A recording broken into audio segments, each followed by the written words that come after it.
আসসালামু আলাইকুম সবাইকে। আশা করি আপনারা ভালো আছেন। আমিও আপনাদের দোয়ায় ভালো আছি। আমি আজকে বুটের ঘুগনি বানাবো। তো এই রেসিপিটা করার জন্য এখানে আমি কয়টা কাঁচামরিচ নিয়ে নিয়েছি, 2টার মতো পেঁয়াজ নিয়ে নিয়েছি। পেঁয়াজ কাঁচামরিচগুলো কেটে নেব। তো আমার মতো করে আপনারা একবার বাড়িতে ট্রাই করে দেখবেন। আরও অন্যান্যভাবে মানুষ রান্না করে, কিন্তু আমি আজকে আপনাদের মাঝে একদম নতুন পদ্ধতিতে রান্না করার জন্য হাজির হয়েছি। তো আশা করি আপনাদের ভিডিওটি ভালো লাগবে, সম্পূর্ণ দেখবেন আর আমার পাশে থাকবেন। এখানে আর একটু পরিমাণ আদা নিয়ে নিলাম, 3টার মতো আলু নিয়ে নিয়েছি। আলুগুলোর খোসা ছাড়িয়ে নেব। আলুগুলো আমি এইভাবে ছোট ছোট করে কেটে নেব। বেশি ছোটও করে নেই, আবার বেশি বড়ও রাখি নাই। তো দেখেন আমি কিভাবে কেটে নিলাম। এখন আমি এখানে 2টা টমেটো নিয়ে নিয়েছি।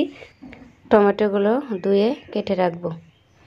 আমি রাত্রেবেলা বুটগুলো ভিজিয়ে রেখেছিলাম, আপনারা চাইলে 2 ঘন্টা আগেও ভিজিয়ে রাখতে পারেন। তো দেখেন কি সুন্দর ভিজে ফুলে উঠেছে। এবার আমি ভালোভাবে ধুয়ে নেব। ধুয়ে প্রেসার কুকারের মধ্যেও দিয়ে দেব। বুটগুলো আমি আরও আগে 2বার ধুয়ে নিয়েছিলাম। এবার আমি এখানে পরিমাণ মতো জল দিয়ে দিলাম, পরিমাণ মতো লবণ, 1 চামচ হলুদের গুঁড়ো, কেটে রাখা আলুগুলো দিয়ে দেব। এবার প্রেসারের ঢাকনাটা লাগিয়ে নিয়ে চুলায় বসিয়ে দেব। এখানে আমি ব্লেন্ড করার জন্য আদা নিয়ে নিলাম আর একটু পেঁয়াজ কুচি নিয়ে নিলাম। এবার দেখেন আমার বুটগুলো সেদ্ধ হয়ে গেছে। দেখেন কি সুন্দরভাবে একদম নরম হয়ে গেছে। আমি 5টার মতো হুইসেল দিয়ে দিয়েছিলাম। এখন আমি এর মধ্যে থাকা আলুগুলো নেমে নেব। নিয়ে একটা ছোট চামচের সাহায্যতে এরম করে গলিয়ে নেব। এবার আমি এগুলো বুটের মধ্যে দিয়ে দেব। সেদ্ধ করার টাইমে আমি লবণ দিয়ে দিয়েছিলাম, তাই আর একটু পরিমাণ দিয়ে দেব। এখন আমি এখানে একটু হলুদের গুঁড়ো দিয়ে দেব, কাঁচামরিচগুলো দিয়ে দেব। এখন আমি টমেটোগুলো দিয়ে দেব, কেটে রেখেছিলাম। এবার আমি কেটে রাখা পেঁয়াজ কুচিগুলো দিয়ে দিলাম। 1 চামচ শুকনো লঙ্কা গুঁড়ো দিয়ে দিলাম। এখন আমি প্রেসার কুকারের ঢাকনা দিয়ে দেব। দিয়ে 2টা হুইসেল দিয়ে নিলাম।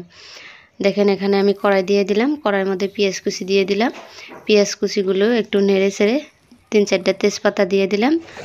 2টা এলাচ দিয়ে দেব আর কিছু গোটা জিরে দিয়ে দিলাম। এখানে আমি পেঁয়াজ আর আদা বেটে নিয়েছিলাম, সেগুলো দিয়ে একটু নেড়ে চেড়ে নেব। নেড়ে চেড়ে নিয়ে মশলাটা অল্প পরিমাণ সেদ্ধ হওয়ার পরে এখানে আমি বুটগুলো দিয়ে দেব। আলুগুলো গলিয়ে দিলে বুটের ঝোলগুলো একটু গাঢ় হয়ে যায়, খেতে ভালো লাগে। তাই আমি আলুগুলো গলিয়ে নিই। এর মধ্যে আমি 1 চামচ গরম মশলার গুঁড়ো, 1 চামচ জিরে গুঁড়ো দিয়ে দিলাম। এবার আমি সবগুলো নেড়ে চেড়ে মিশিয়ে নেব। আমার একটু লবণ কম হয়েছিল, তাই আমি আর একটু লবণ দিয়ে দিলাম। এবার আমি এগুলো নামিয়ে নেব। দেখেন কি সুন্দর কালার হয়েছে। যেমন সুন্দর কালার হয়েছে তেমন খেতেও ভালো লাগবে। এই খাবারটা আমার অনেক প্রিয় খাবার। এবার আসুন খেয়ে একটু ট্রাই করে নেই কেমন হয়েছে রান্নাটা। অসাধারণ সুন্দর হয়েছে এবং খুব টেস্টি হয়েছে। সবাই আমার পাশে থাকবেন।